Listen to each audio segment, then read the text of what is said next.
Reaper Bones, here we go. They've been doing Kickstarters for their new line of minis that are like a vinyl plastic, and they've been shipping them out. I've had a tracking number for 2 weeks, finally arrived. It's going to be a little shaky cam because I'm doing it off my phone. I do have a paint setup, I'm just going through it.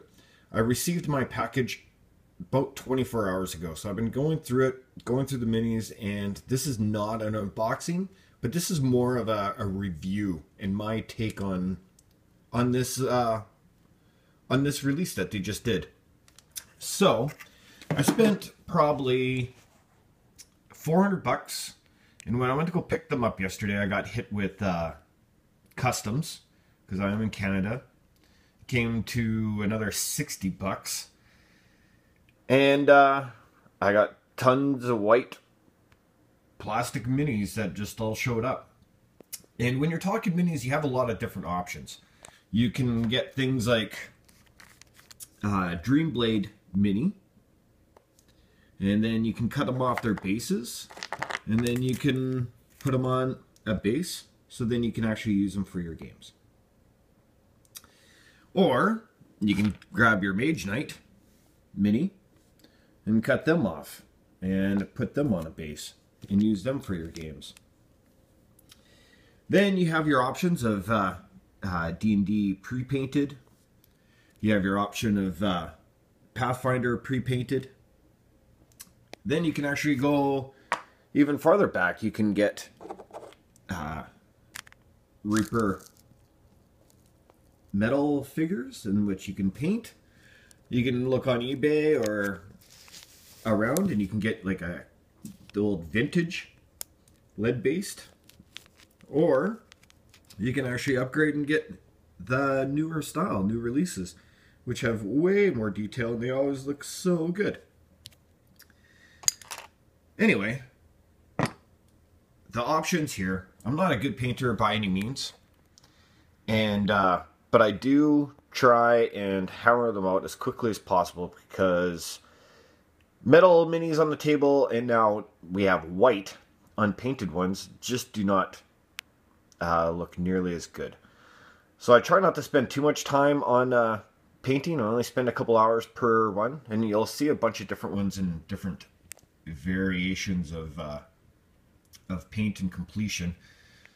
But while you're waiting for paint, you might as well start another guy and just start hammering it through. My review of these, I'm very surprised. They did send the thank you pack, and actually there's actually a couple really nice minis that you can actually use out of it, and I'm glad that we got that for free. I do believe that they tried to step it up this time, where, and I believe I read on their forum or maybe the comments in Kickstarter, but they sent these in China and they started to assemble them. Because if you look at this, this is actually a few different pieces all glued together. You can see a couple of the mold lines right there. And I believe Reaper said that it's easier to sell a finished, complete mini rather than selling it in bits. And if they were to sell this in bits, they would have to individually package. And I think that's how they got around to just having a couple, 3 big bags, is to have these pre-assembled in China before sending them over. Things like that was okay. I did notice on a couple, like this is one of the Barbarians. He came pre-glued. And because he is a couple pieces and he's small, you can actually get more detail. You can get him to hold his axe out farther. But I noticed that the glue that they're using on some of the minis do not hold. So that's a little unfortunate. And I didn't really notice that until I came across these knolls. Everyone got 4 of these knolls, I believe. And this one was actually loose. This one, out of all of them, wasn't glued. So that's what made me start to really look at the minis and see what's going on. A lot of them, and you could tell that a lot of the minis are coming on sprues and a lot of bits that you got to glue together. which is no different than any other model, especially if you've been making putting miniatures together for a while, especially like Warhammer or anything like that, for example. There is a lot of assembly, but because of that, I do notice a lot more flashing on the minis this time around. I'll use this for an example. I hope it focused. Sorry about the shaky cam. But right there on the shoulder, you can start seeing some flashing. Where the last Kickstarter, there wasn't as many cleanups to do. And I'm using this guy for example because when you look at him, he came pre-assembled, pre-glued. His shield is definitely separate from the mold. And if you take a look, his head is actually separate from the body too. So if you look at the original metal mini that they are trying to probably replace, or at least add an option for people, he was a solid piece, so his head wasn't, but his shield was still a glue-on. But that definitely shows the difference in molds that they are using. Granted, there is because they do come pre-glued. This is, I wanted to use this for an example too. The skeleton on the throne. They glued him into the throne. Out of all the minis, I wish this is one of them that they didn't pre-glue. Because to actually have the skeleton outside of the throne, you could actually just have like a empty throne. So now I've been trying to pull them off, but I don't want to damage anything. So I can see how they wanted to glue and keep as many together as possible, especially to just because of manufacturing, packaging, and probably just the demand for this kind of thing. They probably glued and had that labor done as much as possible. But something like this could have been used as dressing. So something like this would have been nice not to be glued together. But something like the bugbear, or what is this, hobgoblin? I think it's a bugbear. But having the bugbear showed up glued, or the chimera, or is fine, I think, showing up with glued. There was a couple that I was worried about, like when you start getting into like really small stuff, like this little bagpiper, or like the female barbarian.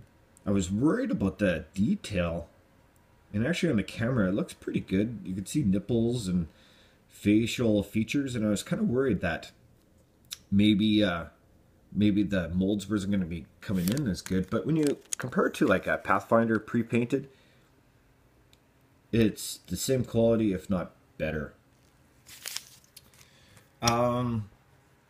They do hold paint. You do have to do a couple of coats for sure, and then like I do, I seal and shade it up. So when it comes to an end, they actually look not too bad when they're painted up. Granted, I'm not the best painter, but then again, this will look better on the table than a white mini. So one thing I did notice is a lot of pieces that I kind of have to do the whole heat treatment. Why isn't it focusing? Come on, get in there. There we go. I'm starting to put a little pile of stuff that either needs to get repaired or heated and flattened out. And the Were Shark, for example, pretty awesome. This is definitely a modern mini compared to what it was. He needs heat treatment because when he's sitting there, his base is all crooked. So there is quite a few that need to get kind of sorted out. That being said, when bent weapons are, that necessarily doesn't bother me as much, because when they're in the package, in the box or whatever that you use to transport them, they're going to bend a little bit. So I'm okay with a few warped swords because they're just going to be on the table and just going to be playing with them anyway.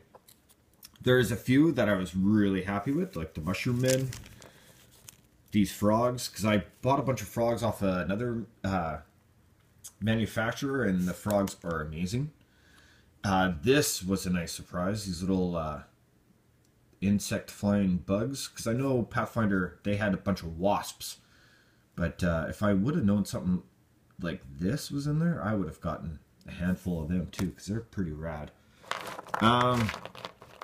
Reaper, because of the vinyl that they use, here's the big fat troll kind of swamp creature, because he is only getting supported on a couple of really thin ankles.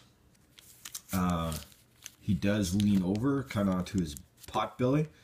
I'm going to heat him up and see if he will stand a little straighter, but who knows, we'll have to see how that actually works out.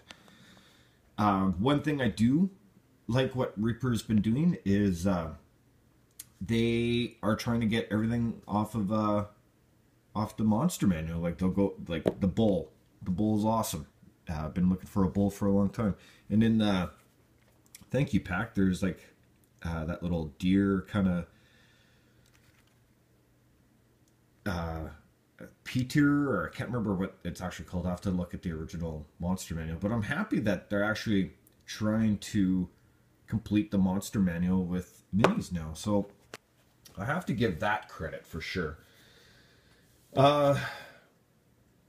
Way too many minis to paint. It's going to be crazy. It's going to take a long time. Like I said, I don't spend more than an hour or two on a mini because I'm just trying to hammer it out, trying to just get some color on them. This looks better than white on the table, even though it's not the best, but it still works. Out of all of them, there is some minis that they released, and I freaking love. Like the great old one, this big Slug. This is a campaign on its own. I'm so happy that they have miniatures like this that they've released. This is one of my favorites. Yeah, it's going to be pretty tough to paint. I don't know how to paint a giant slug, but a lot of the big ones like this were definitely a highlight to me. You can definitely, stuff like this is usable. This is what I'm really excited about.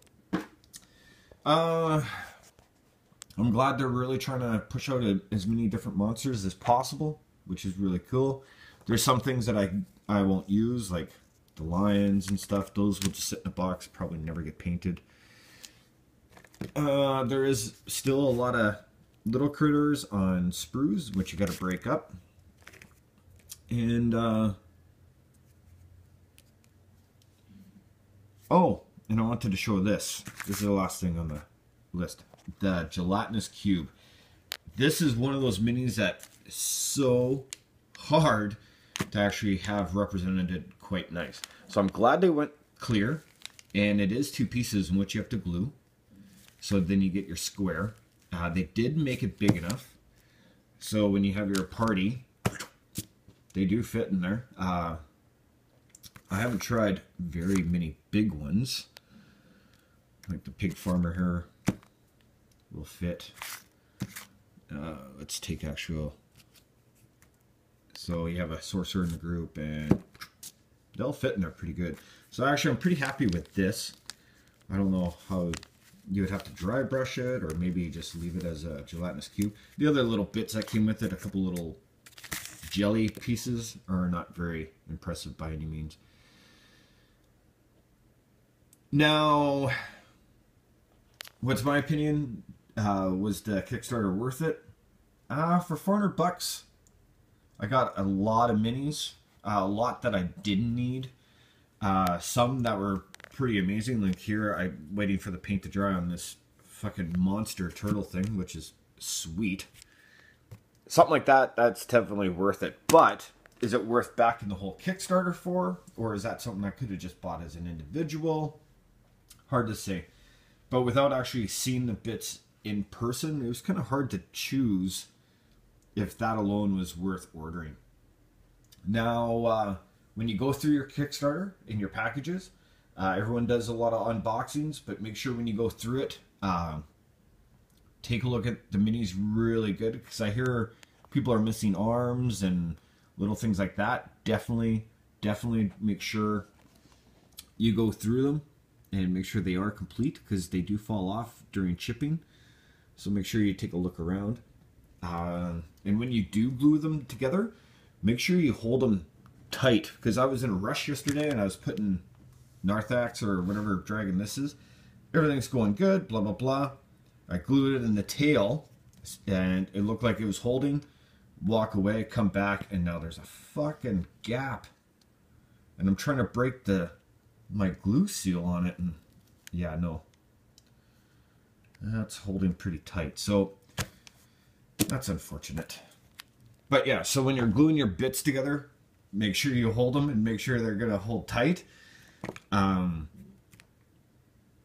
Make sure if you do get your little guys, make sure you have all the bits and make sure you re-glue them all, because you don't. This guy without his arms, he would be a useless mini. Same with like the Knoll, for example, but he's easy to fix up. Oh, the last thing I wanted to mention was this time they came out with bases, which is awesome. Because, where's a medium? I had a medium here somewhere. That's unfortunate. Oh, a large. Here it is. So, you had the original round Warhammer bases.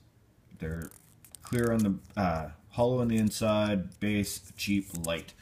And then you had your Reaper or Warhammer, the squares, to line up your armies into a thing. But all the games are slowly going to round bases. I mean, you can buy pre-textured ones. And I see a lot of people going, oh, what are the bases for?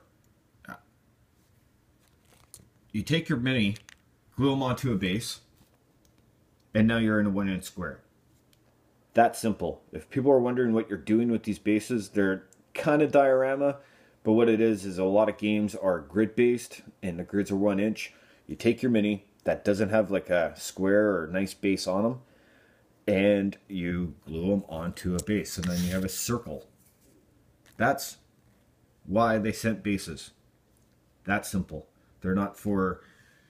But then again, it's your game. You can glue as many as you want or whatever you want, but you take your mini, glue it onto the base, so now you have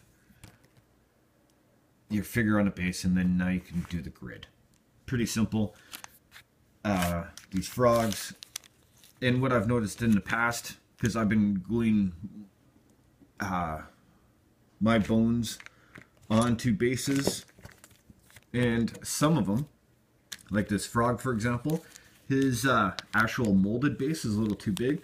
You could either trim it as best you can to try and fit the base better, or leave it as an overhang. It don't really matter, I don't think.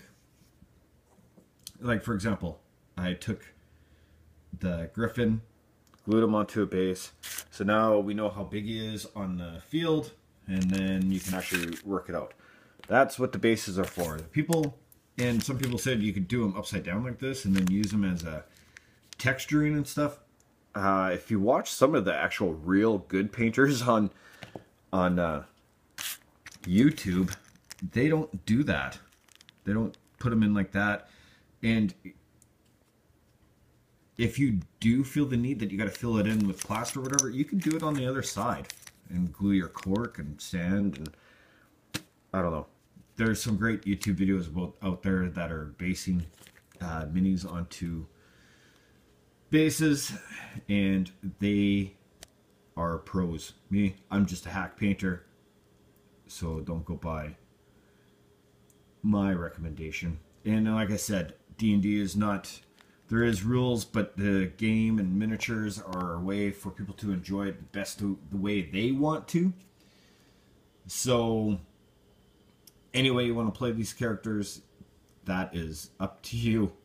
But for me, classically, you take your mini, glue them onto a base. Now you're in a 1-inch base, and now you can do the grid. And that's about it. I'm sure I've missed some stuff. I'm sure the camera was super shaky. And yeah, hope you enjoyed. Thanks for watching.